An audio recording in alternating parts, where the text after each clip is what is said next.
കൂട്ടുകാരെ, ഞാൻ ഇവിടെ വന്നിരിക്കുന്നത് നിങ്ങളുടെ പ്രിയപ്പെട്ടവർക്ക് ഞാനിപ്പോൾ നിന്റെ മലയാളം പുസ്തകത്തിലെ പറവ എന്നുള്ള പാഠം 1 കഥ ഞാൻ വായിച്ചു തരാം. ഹായ്. ഓക്കെ.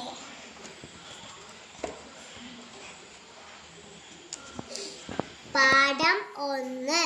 പറവ. പറ നിറഞ്ഞ നെല്ല് തറ നിറയെ വീണു. പറവ പാറി വന്നു തറയിൽ നിന്നു തിന്നു. വലയൊരെണ്ണം വന്നു പറവ മേലെ വീണു. പറവയെല്ലാം ഒത്ത് പറപറ പറപറ പറപറ. പറവ പാറി പനയിലെത്തി. പന കടന്ന് മലയിലെത്തി. മല നിറയെ മരമുണ്ടല്ലോ, മരമൊത്താൽ വനമല്ലോ. Thank you.